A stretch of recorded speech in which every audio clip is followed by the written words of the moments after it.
there, gentlemen of the Builders Tee Club. For those of you who don't know, my name is Anthony Saratella, and also if you don't know, for the upcoming golf season, our outgoing president, Scott Lee, and myself are going to be the chairman for the 2025 golf season.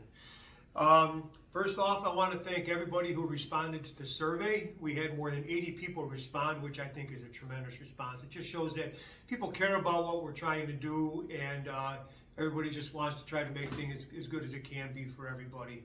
Also, I want to thank Jim Day. Scott and I are both very grateful for all the work that Jim Day put into the survey. He was able to put together the questions for us, get it into the format, get it out in the email to everybody, keep track of the results for us. So thank you very much to Jim for everything you've done there. Now, as far as the survey goes, one of the key issues was the tee boxes. And for the A division, we had two options on the table. One was age plus handicap, where you add your age plus your handicap. If that equals 90, you have the option to move forward. The other option was just if you are 70 or over, you have the option to move forward. The results of the survey are in, and it looks like we're going to go with age 70 and above has the option to move forward. If you do choose that option, then whichever option you choose, whether it is to play back or forward, if you're over 70, you're going to stick with that for the entire season. We're not going to have people bouncing back and forth. All right. If you happen to be under the age of 70 and in the A division, you're going to be playing back. As far as the B division goes, all B division players are going to play forward. All right. I think that's going to do a couple of things. One, it's going to help pace of play. I think it should help that out quite a bit. And also, I think for some of our higher handicap players, it's probably going to make for a more enjoyable round for you. Okay, so that's what we're going to do there. Now, within the comments, there also, as we go, I want to cover some of the concerns. And one of the concerns with the tee boxes in the A division were some people said that they don't think it's fair for somebody in the A division who's playing back to have to compete against somebody playing forward. All right. Well, that's where the new handicapped formula comes into play and should alleviate any of those concerns. Instead of using the old handicap system where everything was just based on an average of 72 and the difficulty of the course didn't matter and the tee boxes didn't matter, we're going to be using the USGA system, which takes into consideration the difficulty of the course and what tee box you're playing from. And to give you an example of how that's going to work, everybody's going to have a handicap index. That index is a static number, and that will carry from golf course to golf course depending on where you're playing. Once again, another shout out to Jim Day. He went back and took the last 10 rounds of golf that everybody played with the Builders Tee Club, put that into the new formula using the golf courses that the score was shot at and the tee boxes they were being played from. And now everybody has, from their Builders Tee scores, a USGA index. And so to give you an idea of how that works out, my index now is a 14.6. I'm playing from the back tees, so my handicap at Silver Lake South from the back tee would be a 14. If I move forward, it's a 9. All right. Scott Lee has an index of 10.2. If he's playing back, his handicap is 9. If he's playing forward, his handicap is 5. Another example would be Dave Jenner. His index is 13.9. If he's playing back at Silver Lake South, his handicap is 13. If he moves forward, it's 9. So if you happen to be one of the players who's playing back and you have to compete for somebody playing forward, as you can see, they're going to be getting 4 or 5 less strokes on their handicap just by playing a forward tee box. And that's why we believe that this system is more fair for everybody and accurate. Okay, so I hope that kind of alleviates that concern. Explain to you where we got those numbers from, and also it's going to matter on what golf course we're going to, just so you understand how that index works. My 14.6 index, if I'm playing at Silver Lake South, I have a 14 handicap. If I'm playing with that same index at Deer Creek, it's a 12, and if I'm playing at Sanctuary, it's a 10. So it takes into consideration all the aspects of the golf course to give us the most accurate handicap possible. So another concern we saw when putting that out there was some people thought that that process might be complicated. Well, I assure you that there's nothing complicated about it at all. Because if you think about the way the previous system worked, Scott and I entered the scores after golf each week. the computer calculated the handicaps. They were posted on the website, and then they were posted on the bulletin board the following week prior to golf. With the new system, we're going to enter the scores. The computer's going to calculate the handicap. It's going to be posted on the website, and it's going to be posted on the bulletin board at the golf course. So you're still going to see your handicaps in the same places, in the same ways. None of that's going to change. The only thing that's going to change is the formula that the computer uses to calculate the handicaps. So there's going to be nothing complicated about it at all. All right, on to more of the survey.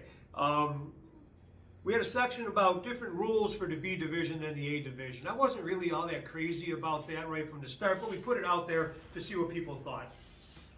Things like live clean in place, out of bounds, sand traps, gimmies. All right, I didn't like that so much, and according to the survey, it doesn't look like anybody else liked it either. So we are not going to be playing different rules. A players, B players are all going to be playing the same rules. Also from the survey, the two-man event. All right. In the past, the two-man event used full handicap. A lot of people thought that we should be using net handicap instead of full handicap. So we put that in the survey, and according to the results, the majority of the people agree that we should be using a net handicap system. So that's what we're going to be doing now. Once again, it's not a complicated system. It's very easy when you're doing it. An example I wrote down here is, let's say there's a two-man event and the golfers playing are Bob Kennedy, myself, Greg Lewis, and Tom Krogowski. All right. In that group, the lowest handicap is Bob Kennedy's 4. All right. So he's not going to get, in a net handicap system, he's not going to get any strokes. My handicap is a 14. That's 10 higher than a 4. I will get 1 stroke on the 10 hardest holes. Greg Lewis's handicap is a 19. That's 15 higher than 4. He'll get a stroke on each of the 15 hardest holes. And then Tom Krogowski, who is a 21, that's 17 higher than the 4. He'll get a stroke on each of the 17 hardest holes. Okay, so simple system. Many people seem to think that that's more fair, so it looks like that's the direction we're going to go. Another event that we have is a scramble.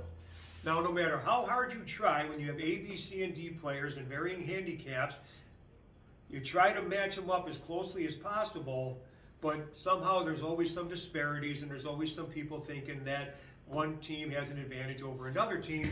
So the USGA recommends that when you're doing a scramble tournament, you use a handicap in the scramble tournament.